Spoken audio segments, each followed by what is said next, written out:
Pronto, está gravando a partir de agora. Fique à Pronto. vontade, professor, de começar. Ok. E vocês também podem interromper, perguntar. Se eu souber, respondo. Se eu não souber, fica para a próxima encarnação. Vamos lá? Tudo A bem. conversa hoje é sobre bioética. Então, a princípio, ela é entendida como aquele campo de conhecimento, desde os gregos, ou até um pouco antes, com os sumérios e diversas outras religiosidades asiáticas, africanas e judaico-cristã, como o estudo dos valores, das regras, das normas, uma coisa mais abstrata, e também da moralidade, ou seja, da conduta humana na área das ciências da vida, no caso aqui, né? Então, nesses termos, ela tem a ver tanto com a filosofia, como também como diversas outras questões interdisciplinares ligadas à vida, à saúde, né? E tem uma nítida conexão com o que se entende por morte, morte do corpo físico, né? Que até mesmo a tanatologia, no caso, e a própria parapsicologia, isso no campo das ciências, colocam sérias dúvidas quanto ao que sucede após a morte do corpo físico, né? Mas vamos conversar um pouco mais para frente. Se é um estudo transdisciplinar, ela tem nexos com diversos métodos, técnicas, conceitos inerentes à biologia, à medicina, à filosofia, à ética propriamente dita, o direito, que é o biodireito, né? Se pergunta quais são as condições necessárias, fundamentais, para uma administração responsável da vida, humana, animal e responsabilidade ambiental. Então, no fundo, a ética é entendida como uma estética da existência, como uma forma de como você conduz a sua vida a tal ponto que certas situações, no caso mais biomédica, transplante de órgãos, a morte cerebral, manipulação de código genético, tratamento condigno, independente da pessoa temos diferenças com relação ao paciente, do ponto de vista de etnia, ou seja, raça, sexualidade, orientação política e religiosa, você tem uma conduta do seu modo de ser, seu caráter, seu costume, tem a ver com se perceber se há um sonho de que existe uma condição mais perfeita do espírito, da mente, da alma, da psique, da essência do humano, viver antes e após a morte, é importante que haja uma morada humana, né, para que isso ocorra. Então, a palavra ética vem do grego ethos, que significa modo de ser, caráter, e tem relação com o bem. Entendido bem, segundo Platão, tudo que é bom, justo, agradável, conforme a moral. Se o bem é a finalidade da ética, ética é essa valorização e utilização do dia a dia da moral. As perguntas principais que a ética, de maneira geral, faz é: isso é correto, isso é justo, esta prática está de acordo com o bem comum? Entendido que valores morais, por exemplo, são essa série de regras que, desde a educação doméstica e ampliando para as relações com amizades, parentes, a comunidade, como amor, solidariedade, responsabilidade, honestidade, compromisso, tudo isso, respeito, tolerância, tudo isso é praticado, ou seja, esses costumes são comuns, então, desde o início da vida humana e há decisões éticas. Como é que eu faço da minha vida uma obra de arte? Na tradição judaico-cristã, o fundamental é você se perguntar se o professor digamos assim, um sujeito que trabalha fazendo com que você distinga o que é o bem e o que é o mal, ele, no fundo, está tentando tornar você uma espécie de apóstolo, tentando trabalhar que você tenha clareza de como é que você poderia ser diante da atitude profética que ele pode estar lhe passando a respeito da sua conduta. Essa é uma marca da tradição judaico-cristã. Marca grega, do ponto de vista ético, é aquela tradição que diz, de um ponto de vista lógico, racional, cognitivo, como é que o professor, a se comportar como um sábio grego, faz com que você entenda. A opinião, a episteme, a razão, me faz perceber como algo é verdadeiro ou falso, diante das evidências. médico não trabalha com convicções. Nenhum cientista, nenhum profissional trabalha com convicções. Trabalha em cima de evidências de algum tipo de protocolo. Quem trabalha com convicções é um outro ramo de conhecimento um pouco, digamos assim, elogiável, né? Em Brasília está cheio de gente que trabalha assim. E há também uma outra condição, né? Além do povo grego, do povo judaico, há uma contribuição do povo romano, quando eles dizem que o fundamental, em termos de ética, é você agir como uma espécie de legislador, você caracterizar melhor o seu código e que, digamos assim, você consiga perceber o que é o certo e o errado, do ponto de vista legal, do código profissional, das leis e assim por diante. Mas, antigamente, o Código de Hammurabi, 2.300 anos antes de Cristo, né, foi aqueles que primeiro registraram como os médicos poderiam ser punidos em função de, digamos assim, erros, né?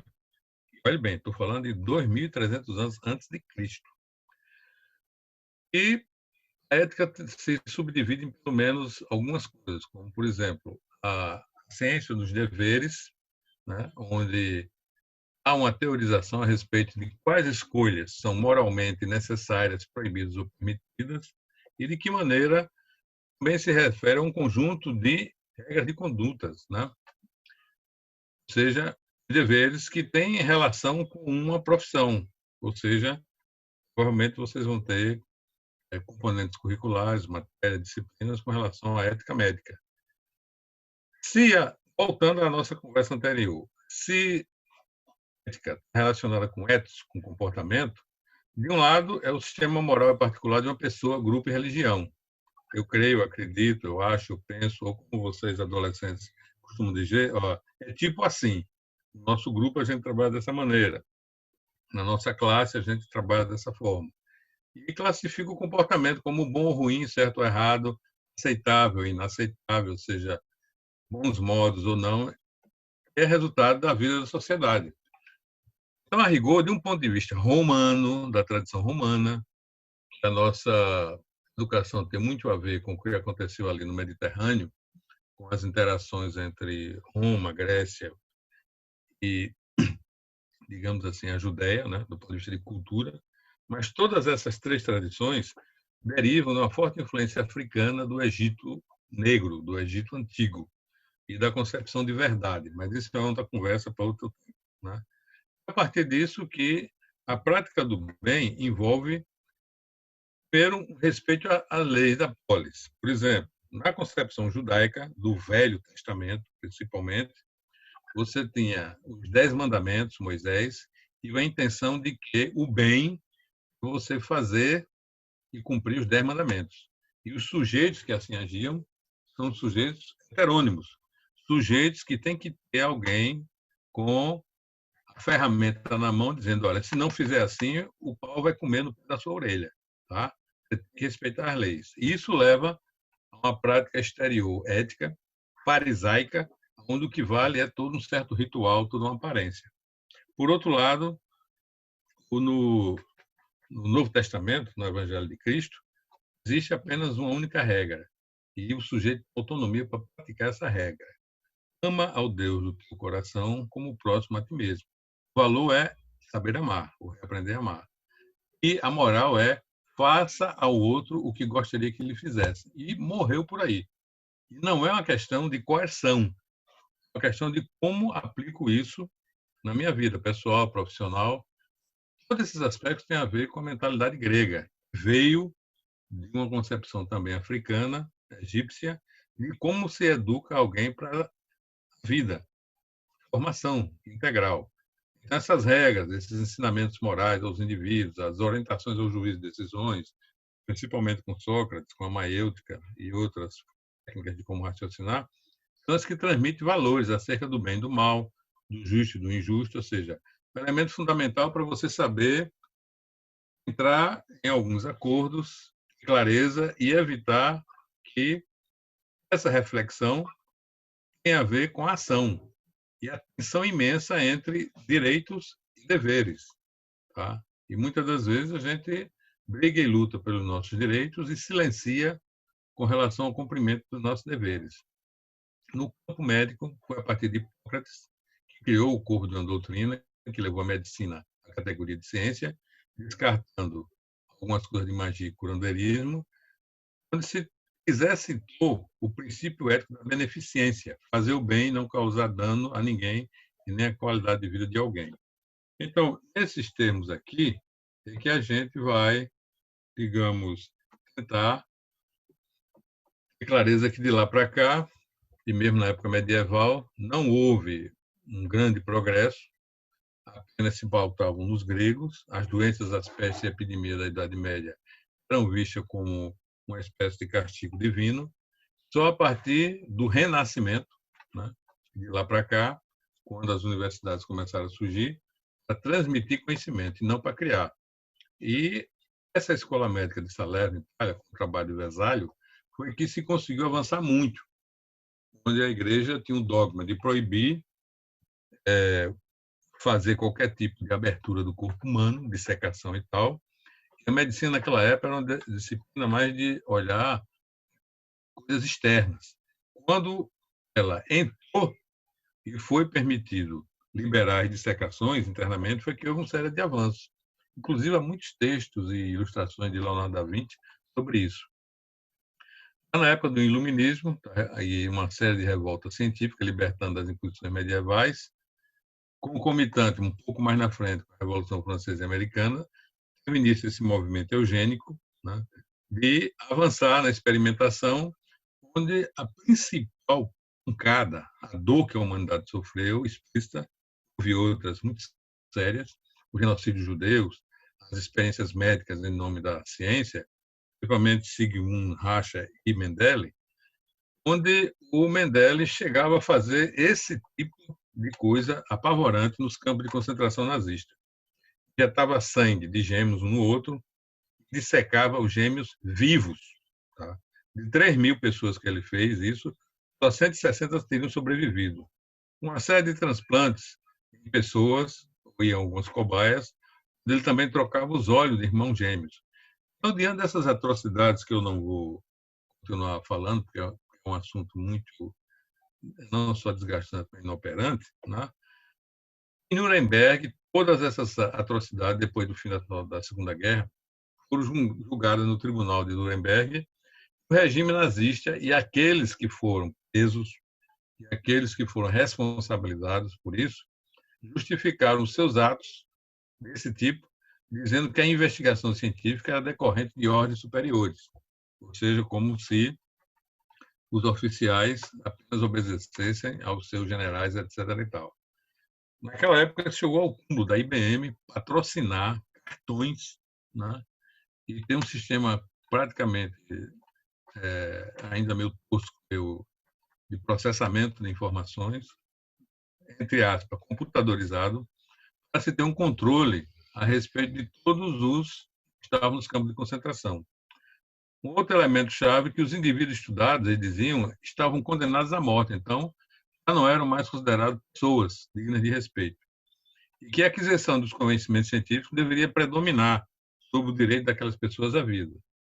Então, o Código de Nuremberg, diante dessas atrocidades, ao final dos julgamentos, né, e de condenar aqueles que participaram, tem um texto muito bom de uma filósofa chamada Hannah Arendt, que ela discute que aquilo ali ficou patenteado, a banalidade do mal, ou sobre como fazer mal a alguém, se tornou uma coisa absolutamente banal, né? Um outro poderia ser considerado desprezível. Toda essa série de informações, né, o Nuremberg chegou a trabalhar e sinalizar isso. Todo qualquer ser humano só pode ser objeto, entre aspas, de alguma experiência com seu consentimento voluntário. Daí que nas pesquisas hoje, mesmo em análise de humanas sociais, você tem que ter o termo de consentimento livre e esclarecido, até para perguntas e até para qualquer tipo de teste clínico experimental. A pessoa tem que autorizar, estar ciente em situações de desconhecimento científico e de se pensar em estabelecer algum tipo de protocolo, como agora na Covid-19, há certas situações em que o uso de cloroquina, por exemplo, só é admissível, o médico sabe muito bem disso, se for assinado um protocolo de consentimento. Outro elemento, o experimento tem que ser útil para o bem da sociedade. O outro, tem que ser baseado em resultado de experimentação anterior em animais. Tá? E isso é questionado, porque há também uma bioética para animais. Tá? Tanto que uma série de cosméticos, outras coisas tais, hoje está proibido testar em animais. Tem que fazer um outro tipo de simulação. O experimento deve ser conduzido em situações de maneira a evitar todo e qualquer sofrimento e danos necessários, físicos, materiais, e não deve ser conduzido qualquer experimento quando existirem razões para acreditar. Onde houver um grau de risco aceitável, deve ser tomado cuidados especiais, deve ser apenas conduzido por pessoas cientificamente qualificadas. Ciência não é aventura, ciência é experimentação controlada, principalmente as pesquisas empíricas, e o participante do experimento deve ter a liberdade de se retirar, tá? Assim como o pesquisador deve estar preparado para suspender os procedimentos em qualquer estágio. Então, atualmente, a ética e a bioética, fundadas na deontologia, avançaram para questões de biossegurança, biosafety, e biosseguridade, que nós vamos ver um pouco mais na frente. Conversamos sobre o período de dever, deontologia aplicada, profissional, mas o raciocínio fundamental que vem da deontologia e que nos leva à bioética tem muito a ver com as ideias de Kant, Immanuel Kant, filósofo nascido em Kaliningrado, na Rússia, e falecido na Prússia. Né? Tanto que o primeiro código de deontologia foi feito na área média dos Estados Unidos, em meados do século passado, e influentemente, muito influenciado pelo que Kant colocava como um imperativo categórico, a partir do qual todo humano raciocina nas suas práticas. Né? Alguns livros interessantes sobre isso, clássicos. Primeiro, que a tua conduta seja entendida e admitida como uma lei universal. Ele afirmava lá no livro dele, Crítica da Razão: age como se a máxima de tua ação devesse tornar-se, através da tua vontade, uma lei universal. Aí você pode comparar isso com uma certa religiosidade que existe lá no Velho Testamento, os 10 Mandamentos, como uma nova religiosidade pautada no Novo Testamento. E como outras religiosidades têm, o budismo, por exemplo, uma forte influência sobre outros tipos de raciocínio. A variante dessa primeira conotação é você agir como se a máxima da tua ação fosse para ser transformada, através da tua vontade, em uma lei universal, dentro da forma como ela acessa ao bem comum. A segunda variante desse raciocínio é aquilo que faço é um fim em si mesmo. Age de tal forma que use a humanidade, tanto na tua pessoa quanto na pessoa de qualquer outro, sempre ao mesmo tempo como fim, e não como meio. E aí há 4 valores que, infelizmente, a nossa sociedade atual costuma privilegiar. Primeiro, imediatismo. Né? Ou seja, eu quero fazer isso para ontem. E quem está acostumado com a internet e com outras coisas dessa sociedade atual, quer acessar a informação, quer fazer plágio, quer fazer as pesquisas plagiando e pegando coisa, isso também é um crasso erro. Tá? Além de que, um outro valor, se tem o imediatismo, eu também quero ter o meu nome ser um autor visto e considerado. Ou seja, eu sou eu e o resto é o resto, que é a questão da autoria, em vez de trabalhar mais em equipe e privilegiar os resultados alcançados pela equipe. Um outro valor, que é o chamado utilitarismo, é o que o baiano costuma afirmar, e todo nordestino: farinha pouca, né? Meu pirão primeiro, que tem a ver com imediatismo. Ou em outros momentos, quando você diz, olha, só faço algo se eu ganhar. O utilitarismo tem a ver com a famosa lei de Gerson. Eu tenho que ganhar alguma coisa. Enfim, tem as questões conformistas. Bom, eu faço assim porque meus professores ensinaram dessa maneira e porque foi feito assim. Não estou me atualizando, nem percebendo que hoje nós temos implicações sérias em termos de atendimento. E com as redes sociais, você pode ser, antes de ter o julgamento devido, você pode ser condenado, né, pela opinião pública, aí em redes e tal. E tem também a questão do que Kant colocava como legislador universal da autonomia, ou seja, agir de tal maneira que tua vontade possa encarar a si mesma ao mesmo tempo como legislador universal através de suas máquinas. Ou seja, sou médico, um protocolo para seguir, seguindo esse protocolo, mas eu estou observando que esse protocolo é meio furado com relação a esse caso aqui. Eu preciso ter uma clareza a respeito do conhecimento sobre os diversos tipos de sistemas, né? Sistema circulatório, digestivo, o sistema nervoso e tantos outros mais, e de como eu, ao alterar um subsistema desse sistema, impacto os outros sistemas daquele corpo. Aqui pode estar com alguma... Por isso que a anamnese é fundamental. Mas na anamnese eu tenho que haver algumas coisas extremamente éticas. Toda essa turma aqui, contemporâneo de Kant, o influenciou profundamente em termos de concepção do que seja ciência e de como ciência pode significar. Até um brasileiro, César Lattes, influenciou a respeito de como ciência trabalha isso. Bom, daqui para frente eu vou citar apenas algumas pessoas. Fritz Jaar, um pioneiro, onde o seu imperativo bioético, baseado em Kant, pela própria forma de raciocinar de Kant, do filósofo Kant, ele afirmava: respeita todo ser vivo essencialmente como um fim em si mesmo e trata-o, se possível, como... Ou seja, cada caso é um caso, muito embora eu tenha regras sobre como lidar. O outro, Aldo Leopold, que trabalhava a terra ao coletivo. O indivíduo é membro de uma comunidade de partes. Ele era engenheiro e guarda florestal e colaborou muito para disseminar. Hans Jonas trabalhou o princípio da responsabilidade, ou seja, avaliando criticamente a ciência moderna a necessidade do ser humano agir com parcimônia e humildade. Por exemplo, na época entre a Primeira e a Segunda Guerra Mundial, durante a Segunda Guerra Mundial, né, com os estudos não só de Einstein e de outros cientistas famosos, que muitas vezes se evadiram lá da Alemanha, que se teve o conhecimento de que, a partir do urânio, se poderia construir uma bomba atômica e que a Alemanha estava trabalhando nisso, com as bombas V2, para um poder de fogo maior. Os Estados Unidos aceleraram isso e fabricaram 2 bombas atômicas, que foram a pá de cal na Segunda Guerra, mas a troco de você destruir Hiroshima e Nagasaki como um sinal de que, se os aliados da Alemanha, Japão e outros mais, não parassem, né, e a Alemanha também não parassem, eles teriam mais bomba atômica para poder destruir.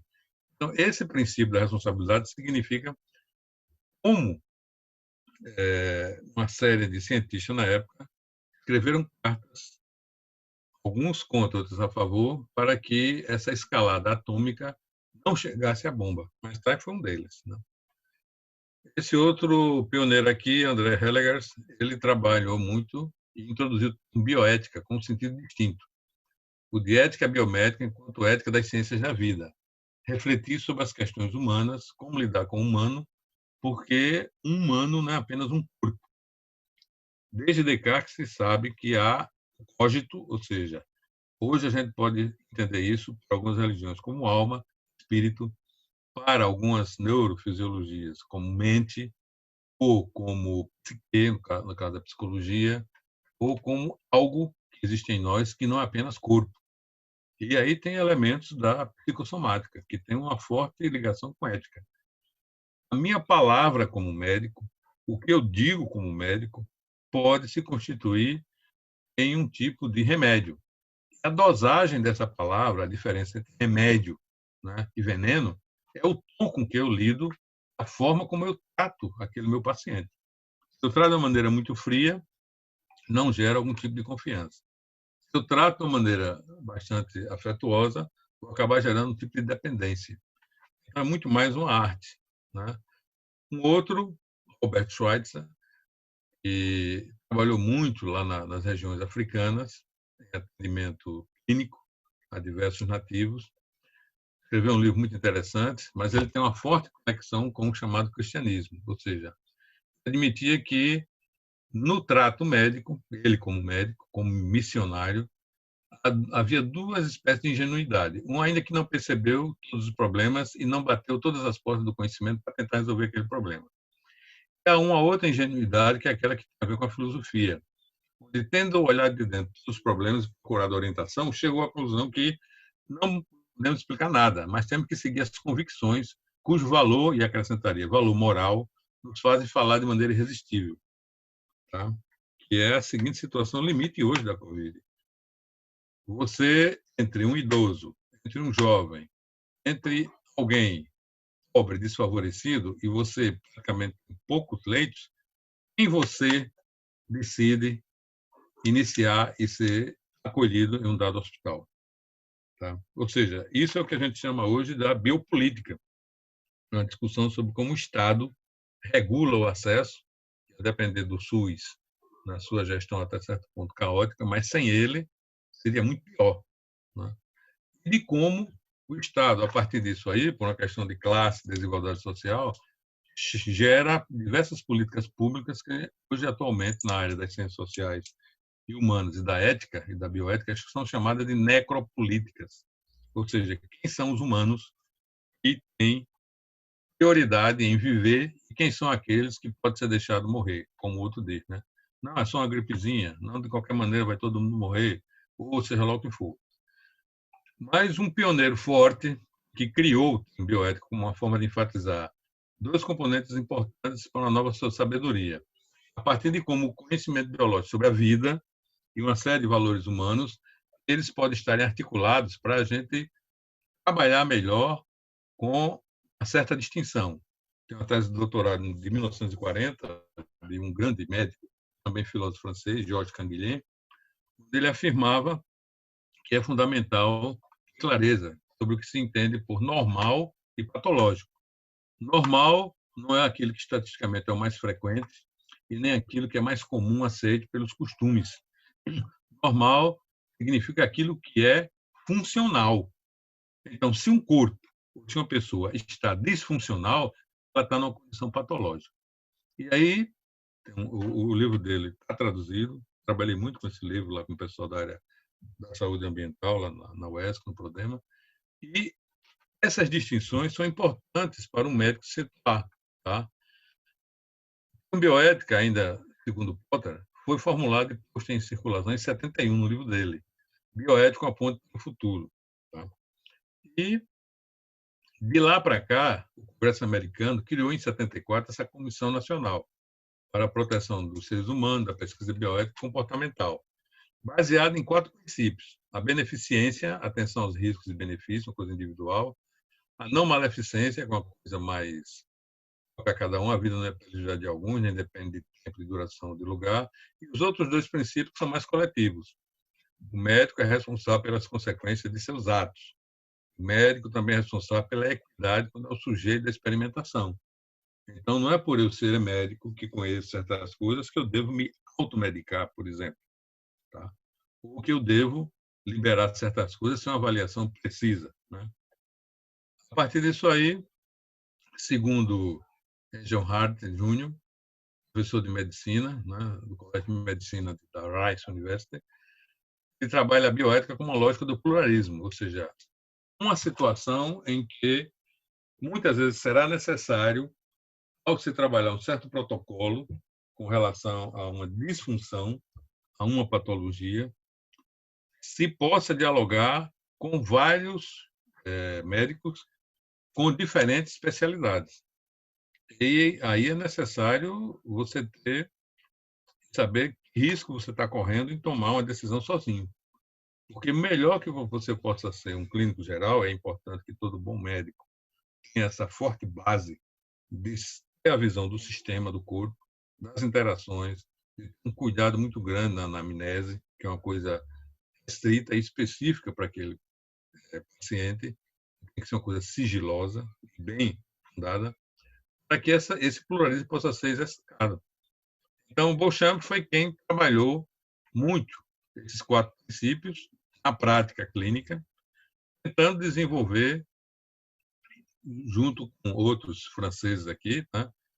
Estou dizendo que não é somente a questão de você ter uma boa educação doméstica ou uma boa educação religiosa. Por exemplo, Sponville é um estudioso, um filósofo materialista ateu, e ele escreveu um livro extremamente interessante, O Espírito do Ateísmo, ou seja, uma introdução a uma espiritualidade sem Deus. Então, o médico também pode ter uma condição de afirmar que ele é ateu, que ele não acredita em Deus e outras coisas mais. Mas é necessário que ele, no lugar de Deus, no sagrado dele, ele tenha valores éticos, ele tem um código, ele segue aquele código. E que isso seja claro. Tá? Por exemplo, até mesmo nas favelas aí, nas gangues existentes do crime organizado, há um código de ética. Se você não seguir aquele código, você roda, você vai ser morto. E pode ser morto da pior maneira possível. Então, é inerente ao ser humano, seja uma coisa voltada para o bem ou para o mal, ele se pautar por um certo conjunto de valores, substantivos, palavras que exprimam uma certa prática de como lidar com o ser humano. E aí, esses autores mais franceses trabalham com a ideia de que o sentimento da evidência, da banalidade, significa como eu lido com a ideia de felicidade ou de bem-estar. A ciência, de maneira geral, tem uma dificuldade muito grande em lidar com essas coisas intangíveis. Né? Acham que isso tudo é frescura, mimimi, né? Mas não é. Todo mundo procura algum tipo de bem-estar, algum tipo de felicidade. Isso não tem exceção. E aí, alguns psicólogos, né, trabalham com Maslow, por exemplo, com uma série de atribuições. Primeiro, as questões de necessidades básicas, né? Fome, sede, sexo, outras coisas a mais.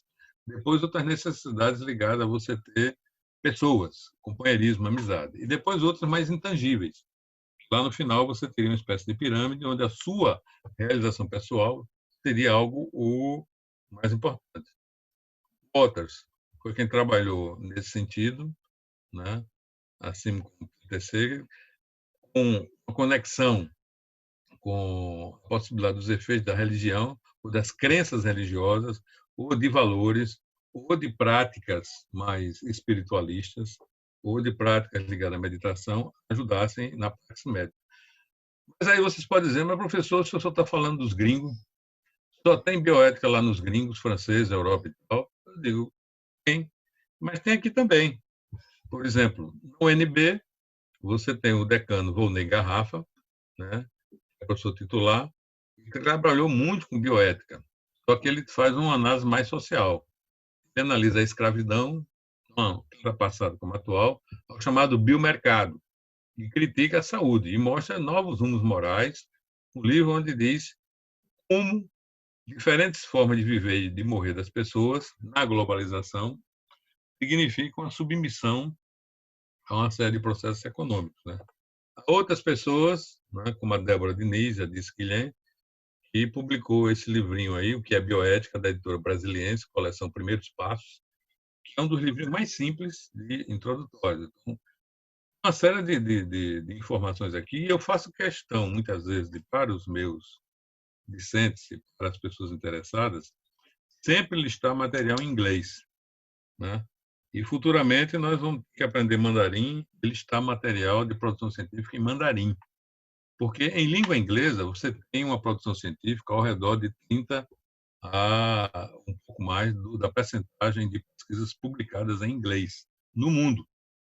Em mandarim, essa percentagem está se aproximando de 40% de pesquisas feitas pelos chineses que foram estudar nos Estados Unidos e na Europa, voltaram para a China, estão fazendo pesquisa recente e publicando na língua deles. Em língua portuguesa nossa aqui do Brasil, nós chegamos em algumas áreas a 3 a 5% das pesquisas feitas.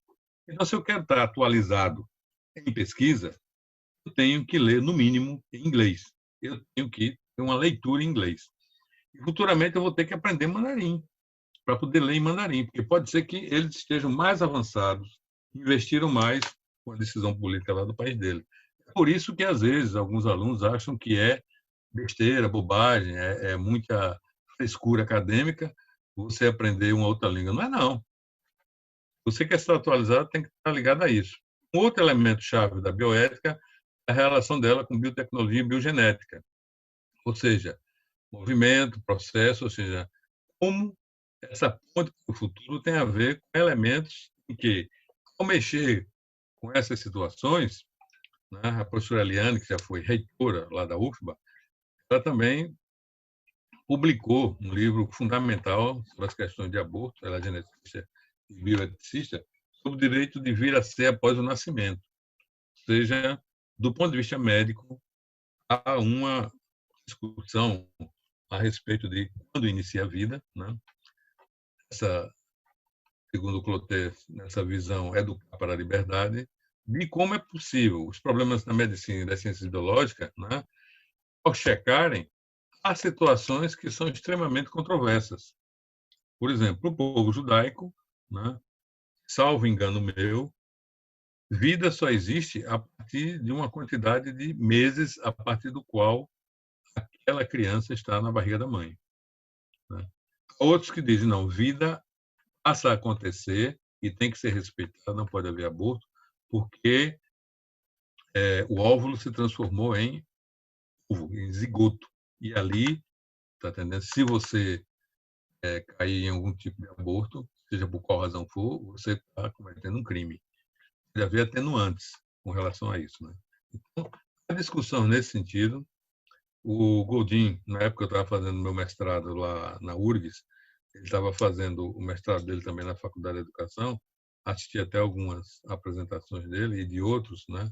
Sempre seminários envolvendo as duas faculdades, a de Economia e Sociologia e de outras mais. Ele discute bastante nesses termos de como o consentimento informado em pesquisa envolve uma atitude bioética, tanto de respeito a quem você está invadindo, a quem você pode estar fazendo um constrangimento, como você pense hoje na situação da pandemia. Você não tem mais como, hoje, aplicar um questionário, um formulário, fazer entrevista cara a cara presencial. Eu mesmo, com a boa parte dos meus mestrandos e doutorandos, tivemos, alguns deles que, entrando agora na fase de pesquisa, tivemos que fazer uma reformulação. Os questionários e formulários terão que ser feitos via entrevista por celular, tá? Conversando com as pessoas, e se elas tiverem um home office ou uma internet boa, a gente faz até um Google Docs, porque não há esse tipo de contato. Para eu fazer isso, eu preciso de antes ter o consentimento deles. Isso vai empatar eles, os vai constranger, mas me assegura também de uma certa fidedignidade dos dados e em termos até de biossegurança, ou seja, de como um conjunto de saberes direcionado para ações de prevenção, eliminação de risco, atividade de pesquisa, produção e tal, faz com que não comprometa a saúde de homens, animais, de plantas, etc, etc. E aí você tem também a declaração de Dijon, na Espanha, onde afirma-se ciência e tecnologias devem ser compatíveis com a preservação, né, ambiental e tal, ou conservação, além dos direitos humanos. O genoma humano é patrimônio da humanidade, a reprodução assistida é tratamento médico para a esterilidade humana, criação de seres geneticamente dissidentes devem ser proibidos, é proibido o comércio de órgãos humanos, ou seja, é fundamental haver uma linguagem. E aí, há diversos manuais que vocês poderão consultar, só estou listando aqui, mostrando para vocês conhecerem, né? Além de alguns problemas que se colocam como dilemas éticos. A capacidade tecnológica para prolongar a vida, né, mais rápido que o nosso conhecimento para saber como e quando aplicá-la. Os direitos do paciente de definir alguns aspectos do seu tratamento e a visão do médico é fundamental. Então, não é apenas o médico chegar para um paciente e dizer, olha, eu vou fazer isso, isso, isso e aquilo com você. Mas é fundamental ele explicar como e por quê. E ter o cuidado de se perguntar, você está interessado em saber?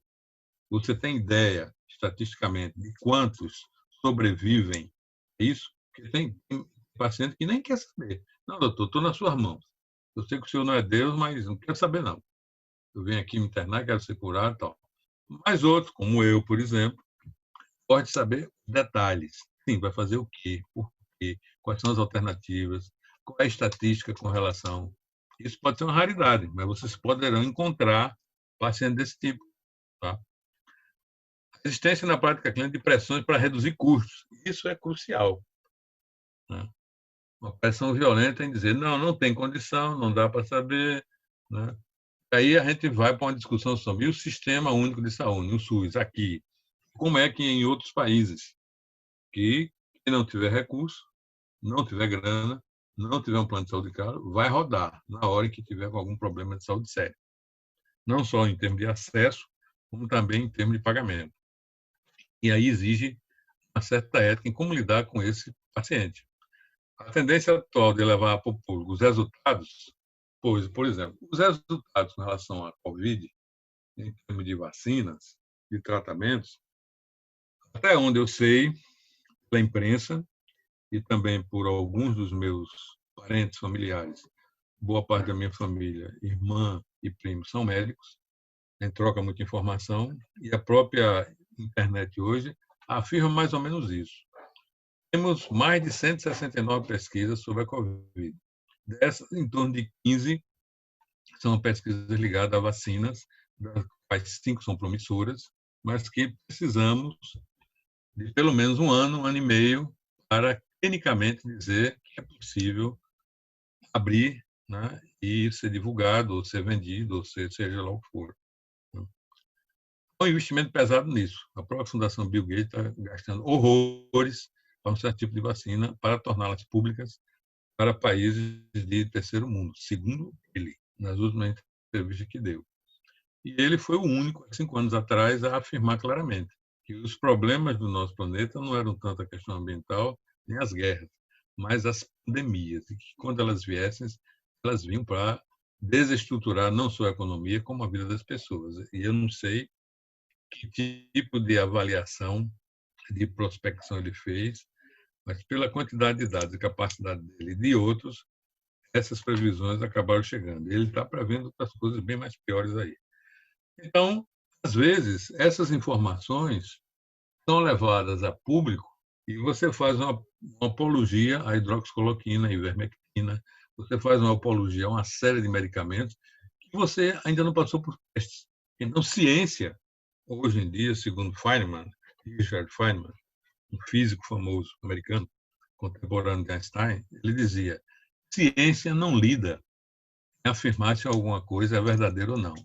Ciência lida com que afirmações eu posso dizer sobre algo conhecido, onde essas afirmações testadas me permitem reduzir a incerteza de conhecer isso. O grande público-alvo às vezes confunde ciência com religião. Ciência não trabalha com dogma, que você acredita, segue e tal. Ciência trabalha com evidência, com teste, com experimentação, com uma forma racional de demonstrar que aquilo ali é possível de compreender de uma maneira lógica. E aí vem uma série de dilemas mais concretos. Uma situação não só de autismo, ou de situações como essa criança, ou de idosos, ou da própria eutanásia. O que um médico deve fazer diante do que ele pode fazer e diante das condições do que uma família tem condições de arcar? Não é só lavar as mãos, mas trabalhar isso. Então, a promoção da saúde e prevenção da doença, o alívio dos sintomas, a cura da doença, não lesar o paciente, ou seja, paciência. Há situações clínicas aonde se esquece material cirúrgico, algodão, não sei o quê. Por exemplo, se não fosse a qualidade das pessoas que me atenderam durante uma crise renal que eu tive, lá no Calixto Midland, que eles checaram, né, o anestesista principalmente, como é que eu tinha passado a manhã toda antes de me internar para retirar um duplo J lá do meu rim, né, que era necessário para diminuir a infecção e coisa e tal. Então, ele checou ponto por ponto se eu tinha tomado café da manhã, se eu tinha almoçado. Porque a recomendação deles, do centro cirúrgico, era que eu não almoçasse. Mas essa recomendação não chegou a tempo, e eu também não sabia disso. Né? Eu tinha almoçado. E o médico mandou checar. Né? O médico que estava me atendendo mandou checar. Doutor Fernando. Né? Quando ele checou, mandou suspender imediatamente. Porque, segundo o anestesista, se eu tivesse feito, né, entrada em anestesia geral, corria o risco de haver algum tipo de reação do meu corpo e eu ficar tetraplégico diante da anestesia que eu iria tomar.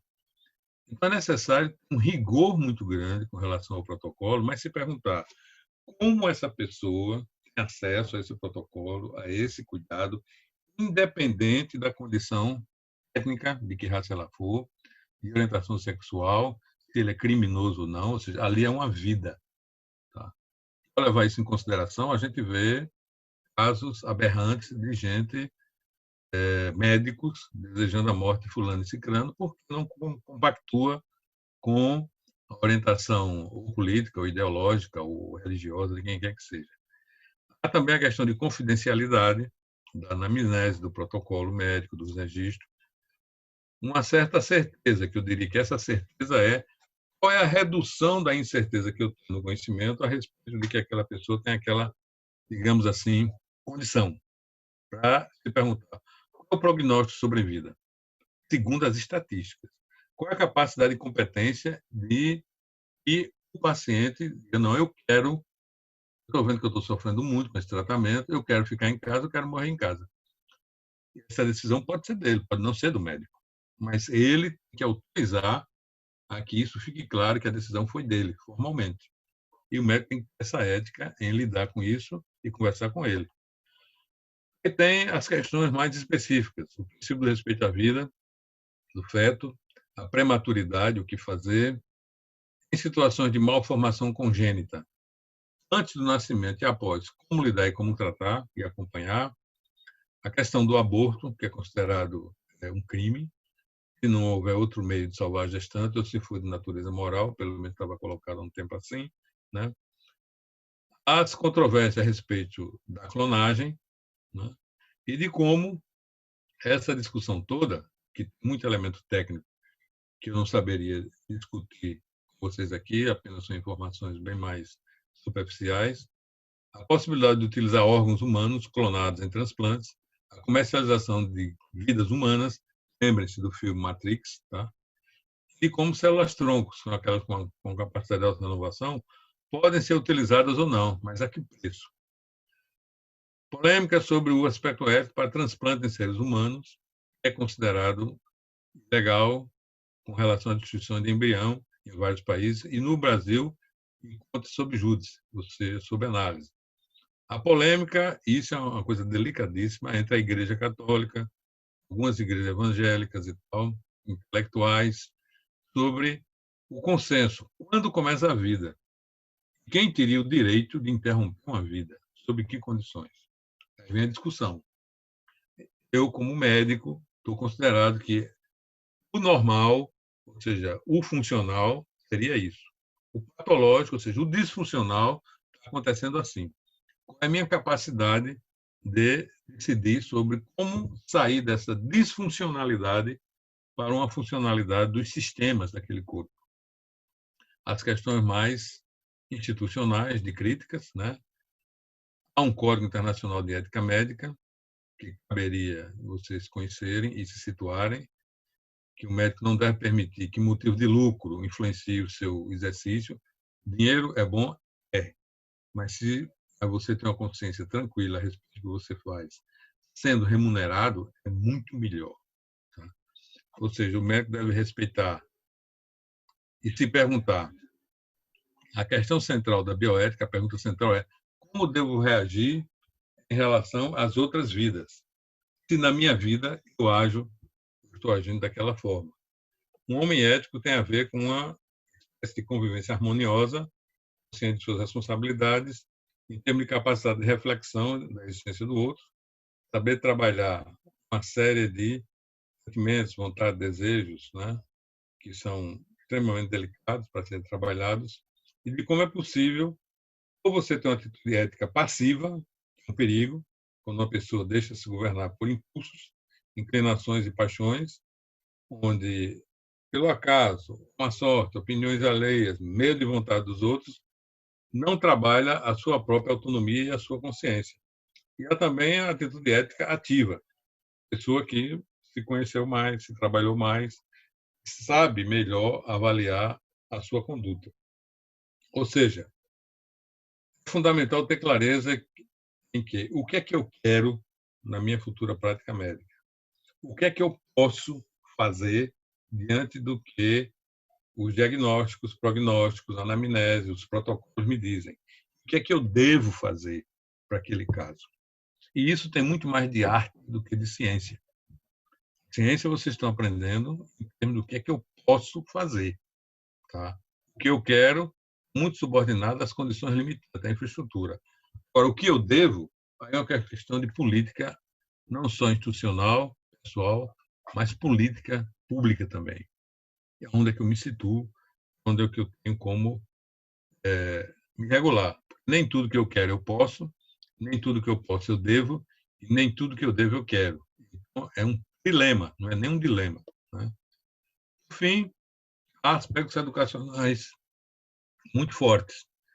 Não ter o conhecimento do que constitui a melhor prática de respeito e promoção da vida, de quem quer que seja, animal, vegetal e de humanos, revela algum tipo de incompetência.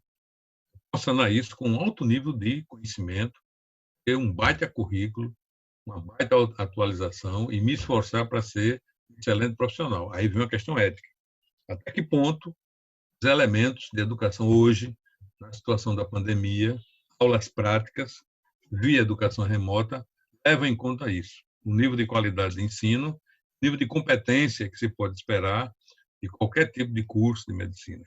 Isso é altamente questionável e tem que ser lidado de uma forma ética. Ter o conhecimento do que é a melhor prática, porém não ter o conhecimento de como é realizar.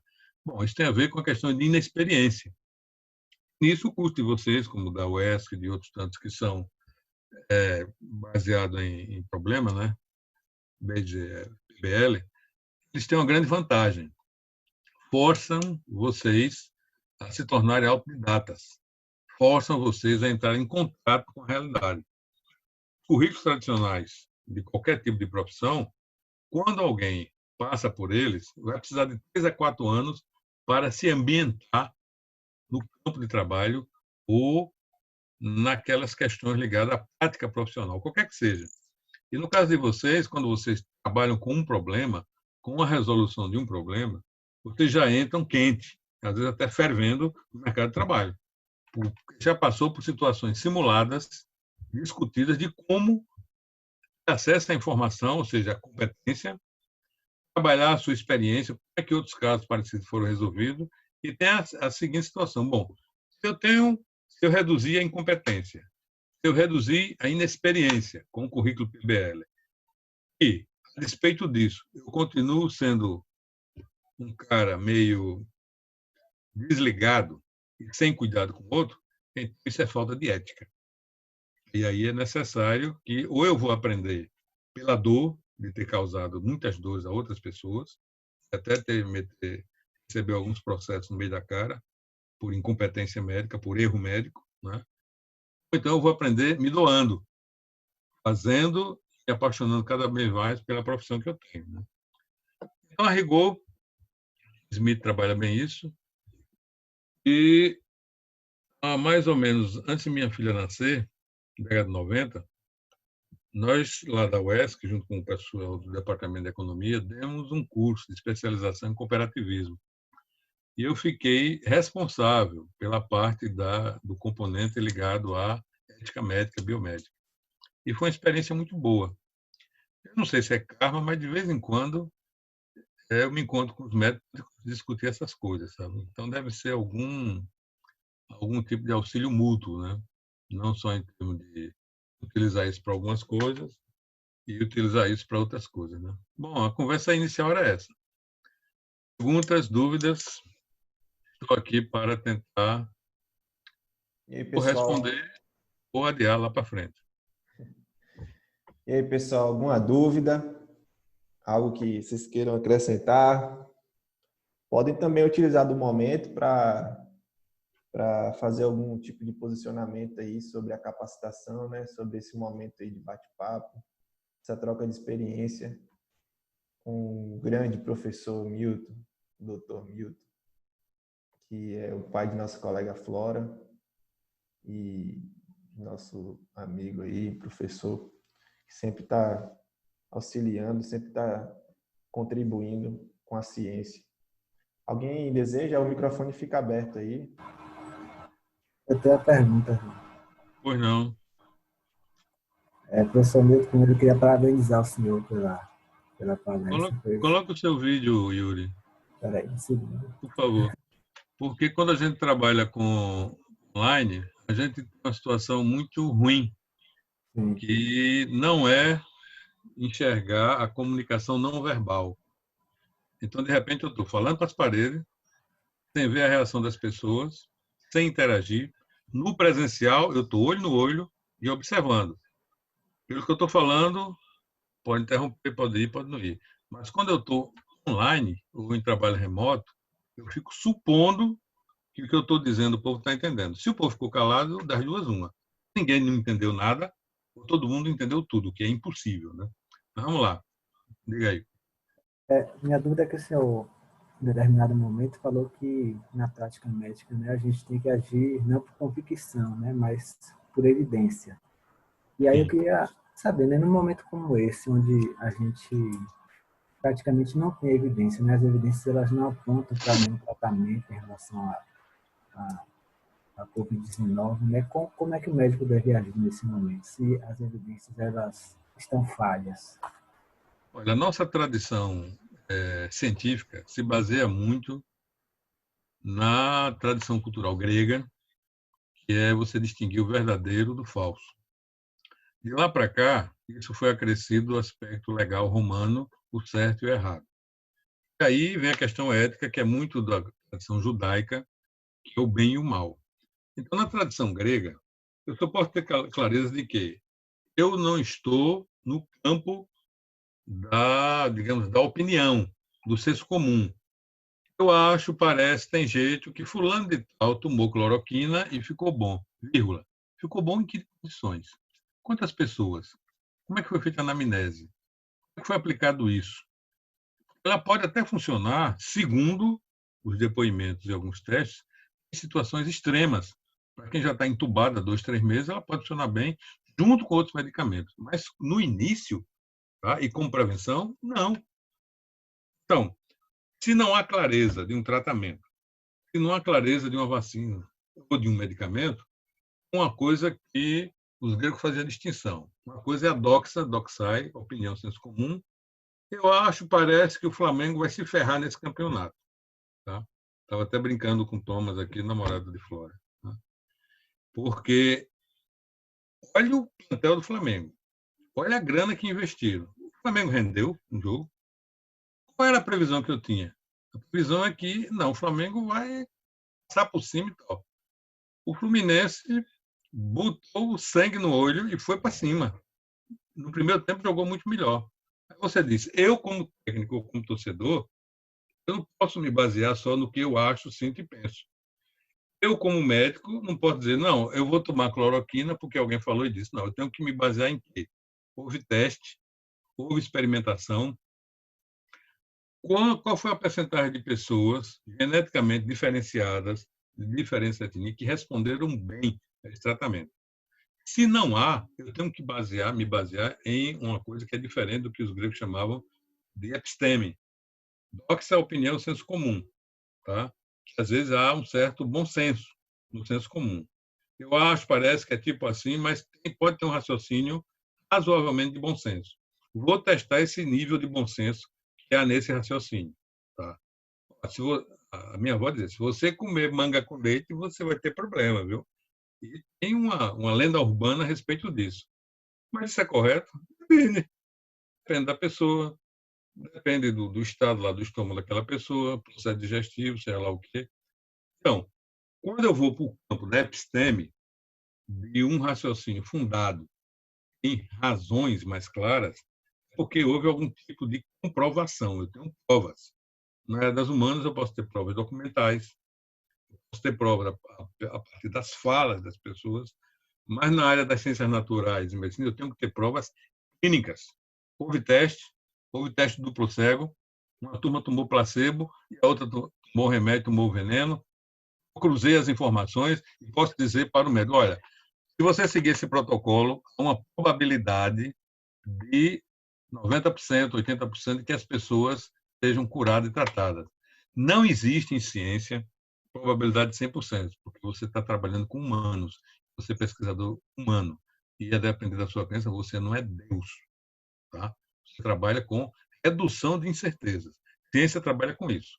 Agora, a partir do momento que uma população acredita no mito, que diz que isso vai funcionar e que vai acontecer, eles estão na Idade Média. Não estão trabalhando no raciocínio científico mais aprimorado para dizer, olha, a gente tem esse grau de incerteza reduzido de que se eu seguir esse protocolo, tá, você vai se recuperar em tanto tempo, porque a maioria dos casos que nós temos, estatisticamente, se comportaram assim. Então, se você tiver na curva normal, na média desse negócio aí, provavelmente você também vai reagir assim. Mas tem um lado psicossomático, que o médico pode dar apoio, que a família pode dar apoio, as orações, que não sei lá mais o que ele acredita, apoio, que o amuleto dele, que o Pai Santo dele, que sei lá, o ebó que ele fez, que o patuá que ele usa. Tudo isso pode levar ele a auxiliar a melhorar a situação de imunodeficiência. Então, resumo, siga o protocolo. Qual é o protocolo internacional referendado hoje? É da OMS. Qual é o protocolo nacional recomendado pelas associações médicas de infectologia e de epidemiologia? É esse. E qual é o problema? A curva de infecção, em que medida ela explode, e a capacidade de atendimento lá nos hospitais.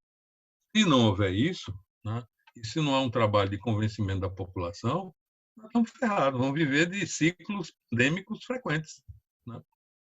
Há um estudo sobre essa semana, lá da Universidade de Harvard, alertando claramente sobre isso, e com curvas epidemiológicas. Eu penso um pouco de epidemiologia, porque como agrônomo, eu sou engenheiro agrônomo de formação, né, tive que estudar um pouco de fitopatologia. E lá a gente vê as curvas de certas doenças de plantas e como aquelas que se localizam. Então, o raciocínio é o mesmo. Só que na área da fitopatologia e de plantas e animais é simples. Tem uma doença, né, dizimando as plantas, os animais estão contaminados por um vírus, é simples. Operação Carcará, pega, matar e come. Destrói tudo, mata tudo, toca fogo. Você não pode fazer isso com o ser humano, porque é um elemento ético, tá? É um elemento de respeito. E mesmo com plantas e animais, hoje em dia, há uma discussão a respeito de como conter, de como minimizar essas perdas. Então, a ética liga muito isso. Vida pode ser uma barata, uma cobra, pode ser uma lagartixa, que tem medo de lagartixa e essas coisas mais, mas é vida. Como é que eu trabalho com essa vida e tenho imenso respeito a essa vida? Então, é recomendável, até do ponto de vista legal, trabalhar conforme o protocolo, mas vírgula. Utilizar o protocolo com gentileza, com cuidado, utilizar o protocolo com anamnese bem feita. Pelo menos é o que eu aprendi com os colegas médicos daqui e com os meus familiares que também são médicos. Né? Não sei se eles esclareci, mas apenas uma simples opinião.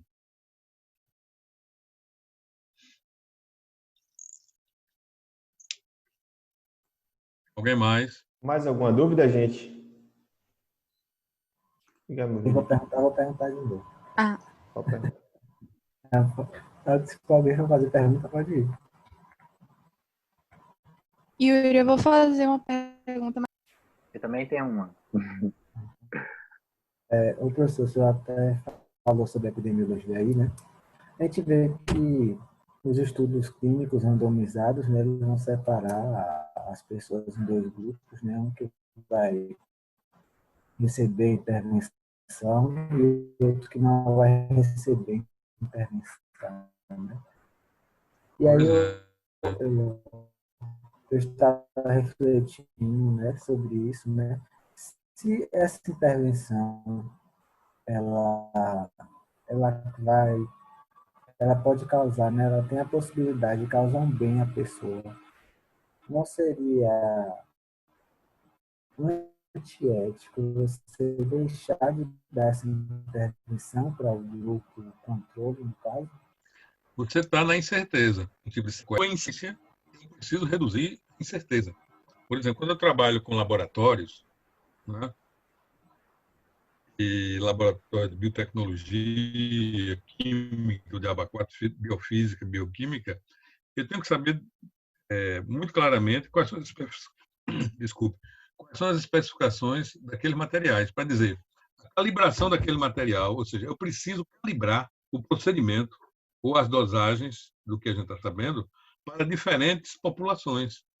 Eu não sei, em tese, admite que, diante, por exemplo, a última que eu soube hoje é que estão trabalhando com vacinas de aquela BCG, estão tentando utilizar aquela bactéria para que ela possa produzir ou estimular a produção de anticorpos. O que eu entendi, nem me lembro direito.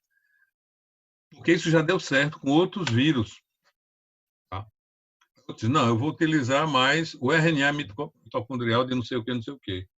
Mas o foco não se trata de atitude antiética, porque eu não tenho certeza se esse trem vai funcionar. Agora, eu posso randomizar e dizer, olha, todos os dois grupos têm características, não só étnicas, são homens e mulheres, como é que está a faixa etária deles, como é que foi feita a anamnese deles, e a eles vai ser submetido um tratamento com o medicamento ou vacina que eu digo, o outro não vai. Mas nem quem aplica, né, no caso de teste duplo cego, e nem quem recebe, vai saber quem recebeu o placebo, para não induzir qualquer coisa psicossomática. Está entendendo? Porque se eu soubesse que o negócio funcionava, vou lhe contar um negócio que é até piada no meio médico. Eu vi isso de um médico conhecido meu aqui. Quando estavam testando a pílula azul, o Viagra, testavam a pílula para problemas cardiovasculares em idosos. E os médicos ficaram assim, espantados, porque de uma hora para outra os idosos todos procuraram eles, querendo mais o tal do remedinho azul, porque era bom, não sei o quê. E os médicos entenderam por que esse negócio é bom. Depois eles descobriram que pela alta vascularização que o remédio provocava, os idosos, os velhinhos, tinham uma ereção mais rápida. Entendeu? Então, você foi por um lado e acabou acertando um outro que você sequer imaginava. Como Fleming descobriu a penicilina a partir dos cogumelos lá, que estavam nas placas de laboratório dele, e resolveu testar em umas coisas lá mais e tal. Conta-se assim. Né? Não sei se foi bem isso. Mas, a rigor, eu não vejo uma atitude antiética, porque o grau de certeza ou de incerteza com relação a que aquele medicamento funcione não existe. Só vai existir depois do teste.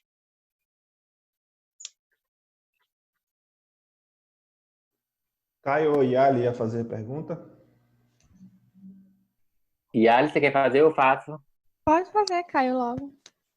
Ô, professor, eu queria saber o seguinte, em relação à ética, né? Eu estava lendo algumas coisas aqui em relação à ética. Células-tronco, que a gente sabe que células-tronco ela tem que ser usada porque embrião é informação e tal. E isso, eu lembro que o senhor falou um pouquinho na palestra dele sobre quando é vida, o que é vida, o que vai se originar e tal. O que o senhor acha? O senhor concorda que a medicina deve se utilizar dos embriões para estudos científicos, para melhoria da saúde da população, ou o senhor acha que não deve mexer nisso? E uma outra pergunta também que eu vou só juntar é: pacientes testemunho de Jeová que precisam de transplante, por exemplo, crianças que não estão lá em coma, precisam de um transplante, os pais não querem fazer a doação. O senhor concorda com o médico proceder com o transplante, mesmo sabendo que os pais não concordam com aquela situação? Porque tudo isso fere a ética, né, no caso. Eu vejo duas situações razoavelmente distintas. Né? Com relação a células-tronco, você pode pensar em um estudo prospectivo. Uhum. Com o uso das células-tronco, a prospecção, a visão de futuro de que o uso delas pode reduzir, né, alguns danos, então, o resultado dos embriões mortos, quantidade de embriões mortos, e os resultados de manutenção e melhoria da vida daqueles que conseguiram nascer e tal. É uma decisão difícil, tá? Mas eu acho que, de um ponto de vista racional, se não existe, seria importante ou obter informações ou trabalhar dessa maneira. Né? Com relação ao que você estava discutindo aí, me relembre, você fez uma pergunta sobre... Em relação ao testemunho de Jeová, por exemplo, uma de Jeová. criança que está lá acamada em coma e os pais não querem dar o sangue para ela, e a gente sabe, por exemplo, como profissional médico, sabe que o sangue vai salvar a vida daquela criança. Mesmo sabendo que a gente pode correr o risco de ser processado, enfim. De um ponto de vista mais científico, epistêmico, digamos assim, de racionalidade, baseado até em Kant, eu diria o seguinte: o campo de conhecimento da teologia, ou da interpretação teológica da vida, de como lidar com a vida, diz respeito ao lado moral. Tá? Agora, o campo científico é um campo que não trabalha com dogmas. Ele trabalha com teste, experimentação, redução de incerteza. Então, Na medida do que existe de conhecimento hoje, há um resultado prático de que se você fizer a transfusão, ou seja, o tratamento lá e tal, aquela pessoa tem uma chance maior de sobreviver. Não há experiência registrada de que apenas com orações ou deixar que Deus intervenha, seja lá o que for, que aquela pessoa vai se curar. Agora, de um ponto de vista legal, cabe ao médico, né, se precaver e dizer, bom, a recomendação médica científica que eu tenho é essa. Se vocês, por uma questão religiosa, não admitem isso, eu, como médico, preciso ter algum tipo de documento de que vocês estão abdicando desse tratamento. Agora, por outro lado, o Ministério Público pode agir, como já agiu. Tá? Eu já vi juiz deferir e obrigar a fazer o tipo de intervenção para salvar a vida daquela pessoa. Porque o juiz está se pautando em quê? Não em dogma religioso, mas ele, como juiz, que trabalha com critérios até científicos da hermenêutica, da interpretação da Constituição, do direito à vida, vai dizer, não, e uma prova de que, se for agido dessa maneira, a vida vai ser preservada, conservada, vai ser restaurada. Do outro lado, eu não tenho provas, eu tenho convicções. Tá? E lidar com convicções em termos de manutenção da vida pode ser importante, porque existe o lado psicossomático, existe o lado de diversos tipos de ajuda, mas você está, como médico, lidando com a matéria. O seu campo de trabalho é na matéria. Mas nem por isso você vai descuidar da gentileza, do cuidado, do tratamento, porque isso também ajuda muito. Tá? O que mais? Obrigado, professor. Nada. Boa noite, professor. Posso lhe ver? Pode, só um minuto. A não ser que você esteja aí toda descabelada, despenteada. Não. Só a bagunça do quarto. Pois não. Então, minha dúvida não era bem uma dúvida, é para saber a opinião do senhor com relação às redes sociais hoje. A gente tem uma maior exposição vinda de profissionais da saúde, profissionais médicos, e hoje tem uma maior liberdade de discussão sobre a ética da população em geral. Então, eu queria saber, é um ponto negativo ou é um ponto positivo? Todo mundo ter essa discussão sobre ética? Olha, há uns 10 anos atrás, um dos maiores comunicólogos do mundo, já falecido, o professor Humberto Eco, chegou a afirmar uma coisa dizendo que o problema das redes sociais, e nisso eu concordei na época com ele e depois se tornou extremamente claro, é que você deu voz a uma multidão de imbecis para dizer qualquer coisa sobre qualquer assunto e isso ser aceito como verdade. Só que na nossa tradição latina, grega e latina, você tem três tipos de verdade. Eu não preciso de dizer isso para os meus alunos e até para minha filha mesmo, para o namorado dela, para o Thomas, para sei lá quem for. Existe uma verdade que é grega, tá? Que é chamada de aletheia, que diz respeito ao momento presente. Hoje, no momento presente, você deve proceder assim, deve, tá? Mas se existe um outro tipo de verdade, que é a verdade lá do direito romano, chamado veritas, que é baseada na lei. Ó, a lei foi criada para corrigir um monte de erro passado. Você, no passado, o que foi que você já fez de errado, tal, tal? Você pode ser visto como alguém criminoso, rebelde ou preguiçoso, enquadrado nessa lei, então remete ao passado. E existe uma verdade de caráter mais judaico-cristã, né, que é chamada emuná, que diz respeito ao projeto. Tá? É o amém. Olha, eu fiz muita idiotice como médico, como aquele médico ginecologista Ibrahim, não sei o que das contas, que acedeu meio mundo de gente. E que, no presente, foi preso e tal, não sei se já faleceu ou se estava em prisão domiciliar, mas a pergunta é, no presente, como ele consegue se retificar para a gente dizer, ó, no futuro, amém, ele está prometendo que se corrigiu, que vai se corrigir e que vai ser uma pessoa melhor. Então, as redes sociais, ao mesmo tempo, simultaneamente, trabalham muito com o momento do é assim,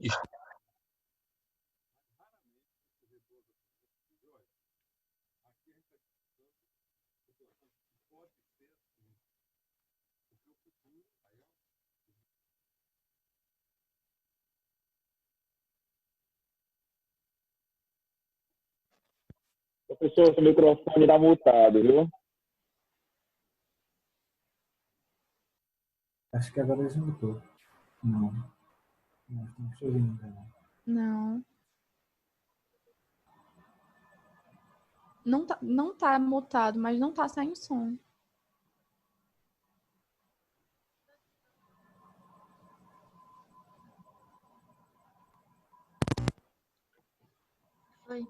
Alô, alô, estão me ouvindo?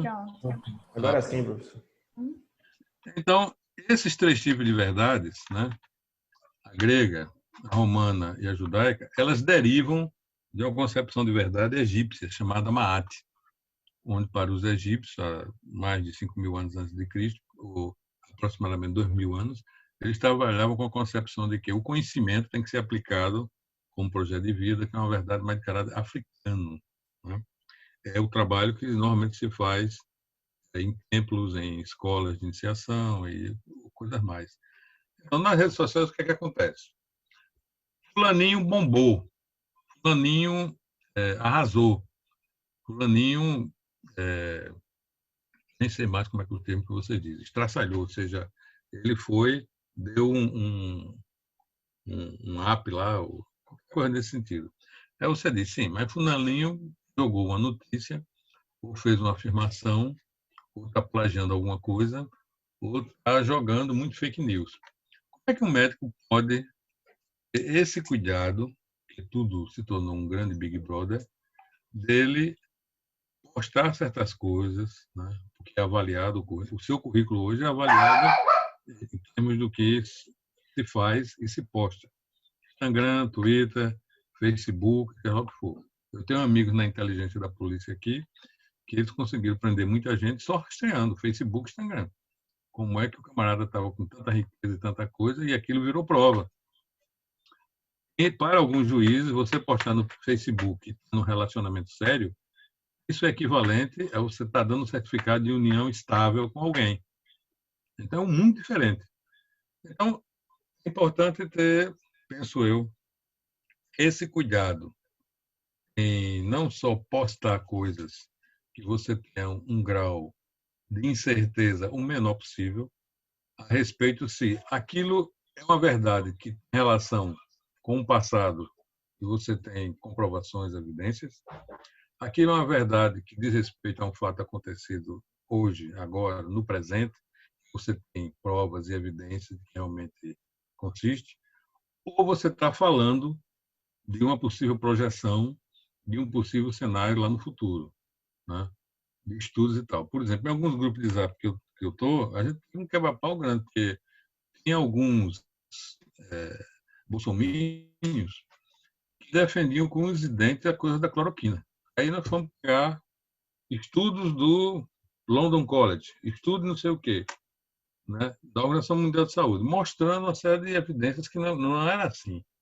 Evidências, provas. Isso vem do direito romano, que embasa a ciência. Qual foi a prova que eu tenho para dizer que o que você postou se refere a algo no passado que não aconteceu, que aconteceu de outra maneira? Prova. Provas no presente. Eu tenho provas de que o que você está afirmando no presente, tá, sobre isso realmente sucedeu. A gente tem evidências disso.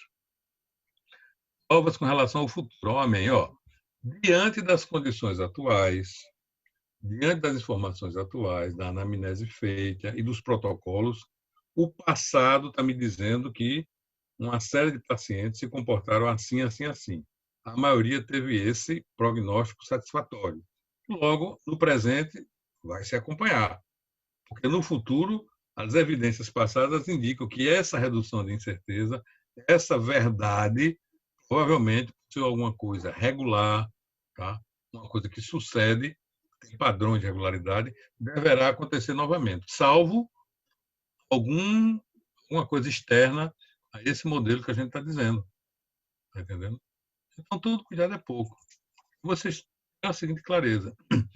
Vocês, como futuros médicos, o seu comportamento em sala de aula, a maneira como você lida com seus colegas, vai fazer o seu nome um futuro médico recomendado ou não pelos seus colegas. Se você é uma pessoa gentil, se você é uma pessoa colaboradora, prestativa, ser uma pessoa que tenta trabalhar e não ter preconceitos, ou diminuir os seus preconceitos raciais, preconceitos com relação à orientação sexual, à religiosidade, ser uma pessoa que é capaz de dialogar, de colaborar, de tratar bem, que é o que a gente chama de caridade moral, ou seja, ser gentil. Possivelmente os seus colegas vão observar o seu grau de competência, né? O seu grau de excelência e vão passar a lhe recomendar. Vocês não duvidem, a depender de como certas coisas vão ser resolvidas aí no curso de vocês já têm uma rede interna aí na faculdade e que isso aí alimenta a imagem, o comportamento, a valorização de cada um como futuro profissional. Se é uma pessoa, digamos assim, CDF, se é uma pessoa banda voou, que não quer nada com nada, que não tem cuidado, tudo isso vai ficar evidente. Agora, todo cuidado é pouco com rede social. Está tudo muito exposto. Né? De vez em quando publico umas coisas aí e faço umas besteiras e os meus alunos dizem, não, professor, isso é fake, tira, eu vou lá e excluo. Né? Ou consigo perceber que não era, digamos assim, não diria nem ético, mas não era pertinente estar publicando alguma coisa nesse sentido e tal. Né? Porque como eu sou muito brincalhão, faço muita zoeira, às vezes eu me excedo. Então tem que minimizar certas coisas, né? Como é que você trabalha esse tipo de característica sua, né? Mais alguém, gente? Eu gostaria de completar em relação a essa parte das mídias sociais, eu posso falar? Quem é que está Não falando? Kézia. Kézia, professor. Deixa eu ligar minha câmera aqui. Só um minutinho. É porque ela está com um delay grande. Você falou, mas não apareceu nada. Tá melhorando? Ah, Estou tá, é aqui. você. Tá. Deixa Pois eu... não. Então, só em relação a isso das mídias sociais, eu estava acompanhando o debate, um debate entre médicos mesmo. Existe uma rede no Twitter que é em relação a médicos e eles falam mais sobre essa medicina, e eles estavam falando para a gente tomar cuidado, tanto em relação como acadêmicos de medicina, como em relação aos próprios profissionais, né? Porque hoje em dia o Instagram ele é o novo Lattes. E não falando isso assim, não de forma completamente positiva, mas que como a gente tem um acesso mais fácil a essas mídias sociais, muitas vezes os próprios pacientes, eles acabam procurando o médico profissional de acordo com o que está exposto naquela rede social dele. Sim. Entende? Tipo como um alerta. Não é exatamente uma pergunta, eu achei que seria pertinente falar acerca desse Não é debate, porque os próprios pertinente. É pertinente eles porque, por estão... exemplo, minha geração, né? Eu só passei a usar o meu mestrado. Eu trabalhei digitando a minha dissertação de mestrado toda numa máquina elétrica. Tá? Isso nos anos 80. No meu doutorado foi que eu pude trabalhar com computador, que era aqueles coitadinhos daqueles 386, Jesus, né? Só Jesus na causa. Agora, quando a sua geração está muito acostumada, quantos likes eu recebi? Aí se baseia em dizer, olha, tantos likes, tantos dislikes, como se isso fosse algum atestado de sucesso seu ou atestado que você falou. A minha geração, quando ia fazer um mestrado e doutorado, se baseava e procurava saber quem era a pessoa, conversava e tal. Não havia o Lattes. Depois que o Lattes passou a existir, a gente ia olhar no Lattes. A produção, como é que o cara fazia, quais eram os interesses dele e tal. Só que hoje em dia, o Lattes também ficou em segundo plano. As pessoas vão atrás de que essa pessoa, principalmente agora na pandemia, a pessoa está fazendo muita live. Quantos likes esse cara tem nas lives? Quantos seguidores ele tem lá no Instagram? Então, na nossa tradição grega, latina, e conforme certas concepções mais tradicionais de pesquisa, muita inovação recente, tá? É fundamental você observar não só o caráter lógico, tá? De redução de incertezas das afirmações e do teste científico do que se está dizendo, a fonte, a referência, se foi um caso publicado, avaliado inter pares, para você dizer, não, eu entendo que deva ser assim. Estou me baseando em referência, em teste de uma certa tradição. ela pode ser testada, criticada e superada, mas eu preciso acompanhar essa superação. Isso é que pode me fazer ser um profissional, como você diz, de responsa, né? Um cara ligado. Mas se for somente no mimimi dos likes, dislike, isso não é atestado de qualidade profissional nenhum. Pode ser de Exato. encanto, porque aquele profissional, ele, ao mesmo tempo que é um profissional, olha o carrão dele, olha a moto dele, olha o sei lá. Pior E que o às contexto vezes do debate, pode ir, João.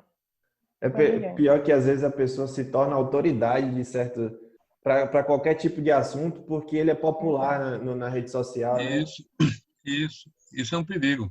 Eu conheço um caso de um prêmio Nobel, Linus Pauling, ele ganhou 2 Nobels, e muito respeitado na área da química, e que ele tomou um pau doido, isso tem mais de 30 anos, porque ele abriu a boca para dizer que vitamina C curava gripe. Sem evidência nenhuma, só baseado no currículo dele de química, não sei o quê. Oh, meu Deus, tomou um cacete. E há outros que afirmam coisas e dizem, não, eu sou prêmio Nobel disso, não sei o quê. Aí começa a emitir opinião sobre diversas áreas de conhecimento. É possível até você emitir opinião sobre o caráter de cientificidade de algum tipo de estudo científico, de algum tipo de... É possível, tá? Porque você vai trabalhar com os elementos de lógica daquele estudo. Como é que eles têm um caráter amplo e uma base, pelo menos por uma certa época, defensável, que o tratamento é assim, assim, assado. Eu fiz alguns exames passados em que o meu angiologista, o Dr. Marcelo, em 2010, mais ou menos, ele detectou que eu tinha um gene, né, enzima, que me levava a uma possibilidade de trombose, e que isso era inerente, era da minha família. Depois de uns 10 anos para cá, ele sempre me acompanha e tal, diz, olha, aquilo que eu lhe falei há 10 anos atrás, hoje esse gene já não é considerado uma coisa tão assim dominante em termos de causalidade. Há outros fatores, né, multicausal. Há outras enzimas que você precisa fazer um exame, eu vou fazer daqui mais um mês ou mais, para saber se uma outra enzima também está presente no meu gene, pode me levar, como já levou em outros momentos, a um certo nível de trombose. Né? Tanto que a minha safena da perna esquerda já voou para o pau. Só tem uma, da perna direita. Né? Porque tive que fechar para não ter problema de embolia e tal. Então, tem coisas que, na atualização, eu jamais posso dizer que um certo tratamento, tá? Ele é o único, o melhor e tal. Ó. Hoje, o que se tem é isso. Tá? Tem teste, tem protocolo, pode ser usado por todo mundo. É uma coisa muito cara que as pessoas não têm acesso. Aí vem os problemas bioéticos de desigualdade, como é que lida. Tá? Exato, Então, professor. E o contexto da discussão era exatamente esse. Eram de médicos que tinham alguns perfis grandes nessas redes sociais e eles estavam utilizando essas plataformas para falar, por exemplo, que a terapia certa para tratamento e prevenção do Covid seria a ozonioterapia. A ozonioterapia é uma terapia relativamente cara. Ou então, o paciente ele tem que tomar complexo vitamínico e isso e aquilo. Aí iniciou-se um debate sobre a irresponsabilidade de estar levando essas informações a um público grande, estar usando a sua plataforma, que você pode usar, expressão, né? Mas você acaba levando essa plataforma de forma negativa, você acaba levando informações que não são reais e prejudicando sim. até todo o movimento, né? Eu lembro desse contexto da pandemia, a situação nos anos 80, com relação à AIDS, né? A quantidade de coisas absurdas que chegaram a veicular, né? Como agora está acontecendo. A impaciência, a pressa, a ansiedade, o estresse, uma certa anestesia geral e não buscar fontes mais seguras, até algumas coisas meio de amnésia seletiva diante do que aconteceu com a gripe espanhola, por exemplo, né? De coisas de pandemias que foram altamente impactantes. É preciso tentando trabalhar. Quais são as verdades passadas que a gente tem provas de que funcionou em dadas condições? quais são as verdades atuais que aperfeiçoaram ou levam em conta isso. Como é que eu projeto isso para coisas futuras e posso dizer, bom, trabalhar com um certo nível de crença, vou fazer um teste clínico duplo cego, randomizado, sei lá o quê, porque eu estou trabalhando na perspectiva de que possa ser que assim seja que tal produto, tal combinação, tal protocolo possa funcionar. Mas sem teste, aí você está descartando e jogando na lata do lixo mais de 100 anos, mais de 500 anos de raciocínio lógico científico tradicional, né? Isso se baseou em mais de 2000 anos antes de Cristo, dos primeiras formas de raciocinar geométricas que os sumérios, os antigos construtores das pirâmides egípcias, de 500 anos antes de Cristo, quando Pitágoras sistematizou todos esses conhecimentos de geometria plana, geometria no espaço, toda essa maneira de como é que eu monto, por exemplo, um projeto de pesquisa. Analogia à geometria plana. A pergunta e o problema de pesquisa é o ponto. O ponto só existe no universo da reta, que são as hipóteses e objetivos, né? A reta, uma se encontra com as outras, formam os planos. O que são os planos? Os planos são campos, planos, figuras geométricas, espaço de horizontal e vertical, onde eu mapeio a revisão de literatura. Então, quando eu tenho ponta reta, plano, e junto os planos, eu tenho o meu objeto de pesquisa formal. E esse é um raciocínio geométrico clássico, entendendo? Só que Professor, coisas que são difíceis de aprofundar, principalmente numa geração que está muito acostumada com a velocidade, a pressa, com fórmulas prontas, e aprender é um procedimento mais lento, né? Hoje se tem muita informação e pouca paciência em aprender a sistematizar as informações. Muito bem. Parece que alguém ia falar aqui. Eu acho que era Mitchell. Foi isso? professor, Não isso. sei. Boa noite, tudo bem? Boa noite. Deixa eu lhe ver, Michel. É melhor não. Não? A situação está tão feia assim, é? Tá triste, tá feio. A pandemia tá me deixando pior do que eu já sou. Muito bem. Deixa eu te perguntar uma coisa. Eu estava ouvindo bem a palestra, queria te parabenizar por muitos pontos. E Obrigado.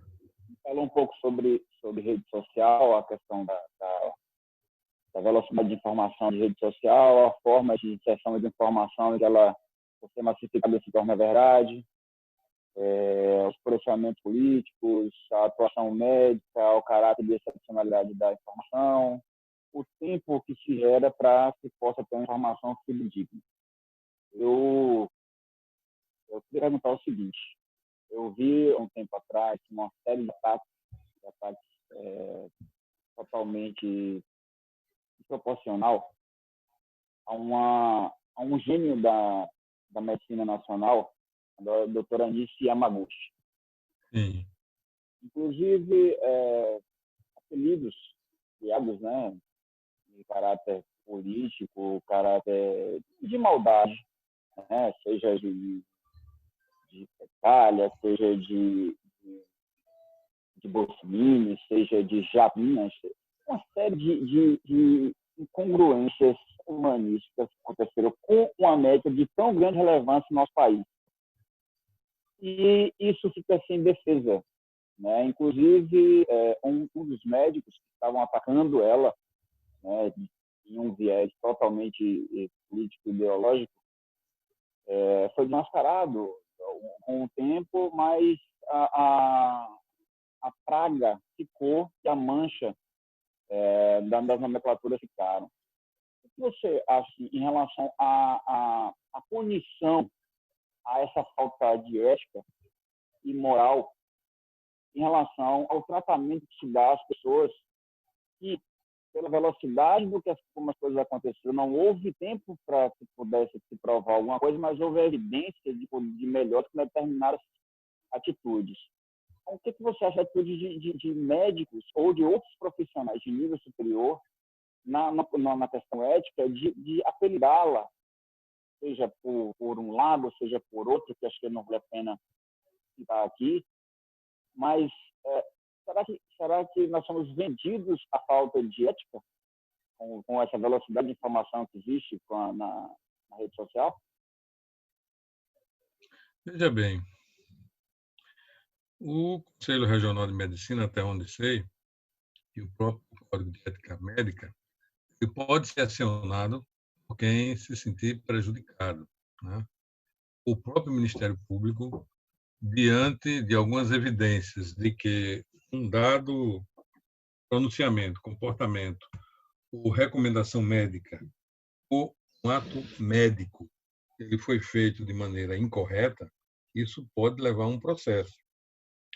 Mas aí há uma série de, digamos assim, interseções em se instaurar um processo desse tipo. A questão é que, entre a comunidade médica, né, aqueles que são rigorosamente, que trabalham rigorosamente numa perspectiva científica e de atualização, se preocupam, etc, etc. Há outros que, muitas vezes, por uma questão de escolha ou por uma questão de letargia ou amnésia seletiva, digamos assim, se abstêm de estar se atualizando, né?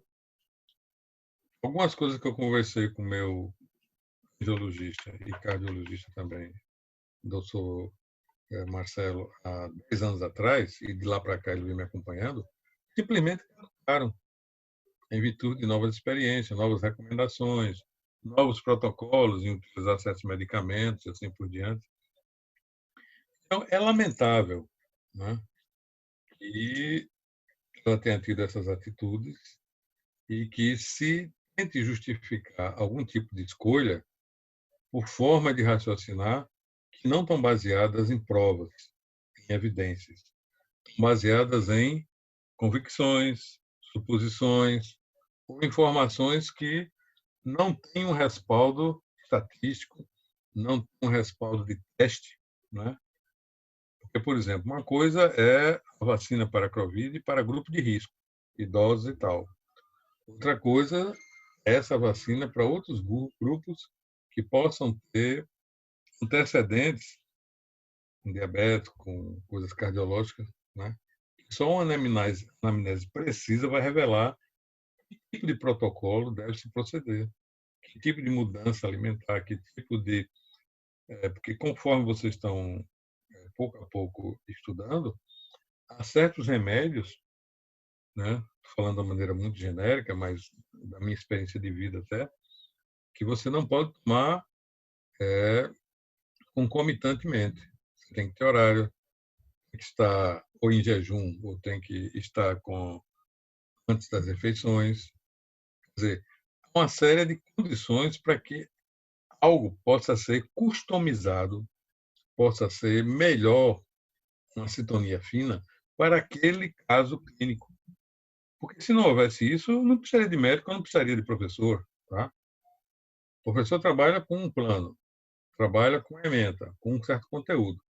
Você planeja uma certa coisa, mas você vai testando durante as aulas. A depender de como haja uma certa resposta, você vai aprofundando o tema em um certo sentido, você vai reduzindo outras coisas e vai privilegiando talvez coisas essenciais. Por exemplo, nesse contexto de Covid, eu tenho mais de 30 anos de praia como professor, é claro o seguinte, ninguém aguenta 4 horas online, blá, blá, blá, blá, blá, blá, blá, blá. Ou você reduz isso para 1 hora, que abre para mais meia hora de discussão, ou joga um vídeo no meio, ou jogou antes um texto para discutir, ou outras formas de trabalhar, método Keller, instrução programada, né? E algumas outras possibilidades que é diferente da EAD. A EAD exige que você produza material, o professor tem direito autoral sobre aquele material e exige encontros presenciais, como também há diversas formas de você ter educação online. Aí eu lhe pergunto, nós professores que fomos criados com aulas presenciais, e que no máximo usavam, até um certo tempo, slides, dispositivos, projeção, e depois é que veio o Windows, e veio o PowerPoint, e veio vídeos, e veio forma de comunicar, e agora veio o Zap, não sei mais o que das quantas, você fica com uma quantidade de apps imensa, e você tem que dominar qual é o clique e tal. Ainda agora mesmo, Flora veio aqui e ajustou para minimizar, tirar o slide, que eu não estou acostumado com esse Zoom, tá entendendo?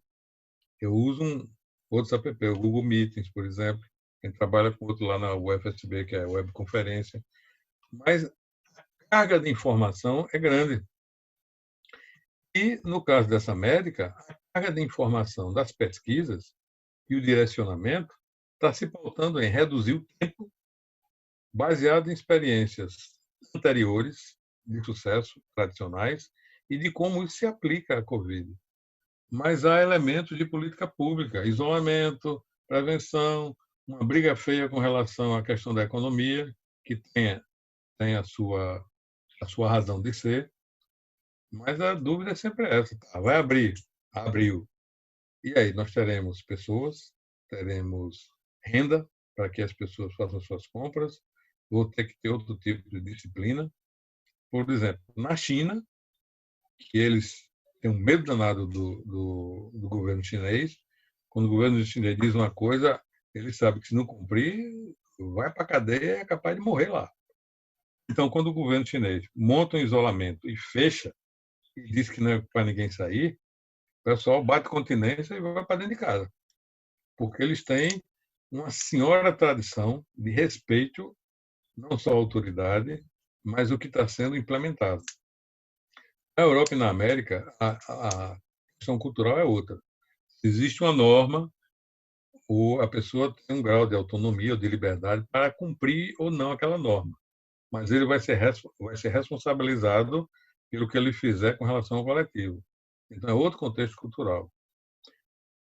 A partir do momento que você, como médico, né, deve respeitar o código de ética profissional, porque se não respeitar e se não seguir os protocolos, você pode estar sujeito a um processo, que ou a família do paciente ou alguém coletivamente, uma determinada organização, vai estar sinalizando e vai estar lhe cobrando pelos danos causados. Né? Eu creio que ela fez uma grande besteira, diante do pouco que eu conheço da parte científica e da forma de lidar com a Covid e com outras coisas mais. Como já disse antes, no caso das coisas vegetais e animais, é simples. Deu vírus, deu doença, está propagando e tal, Operação Carcará. Pega, mata, come, queima, não tem problema. A não ser que você tenha que fazer covas profundas e tal, higienizar a área e tal. Mas se eu proceder assim, com humanos, eu estou regredindo ao tempo do nazismo. Eu estou regredindo ao tempo de montar uma necropolítica, uma política de que cabe ao Estado, cabe a sei lá quem, decidir quem é que deve viver e quem é que deve morrer. Quando o juramento médico é em cima de defender a vida e de cuidar para que a vida das pessoas possa ser mantida, sem dores, etc, etc.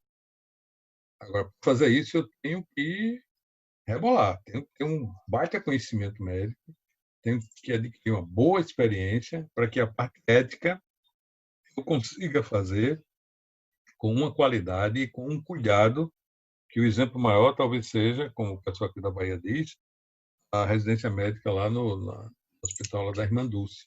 Ela, pelo exemplo, é um exemplo ético de cuidado com os pobres, com os desabrigados, com os desvalidos e tal. Mas, aliado a isso, eu tenho que ter conhecimento e a experiência de como posso favorecer o melhor para aquelas pessoas. Porque eu também, em situações infecto-contagiosas, eu tenho que me prevenir, tenho que me cuidar. Eu posso ter famílias, né? Eu tenho que ter a minha própria prevenção e vai por aí.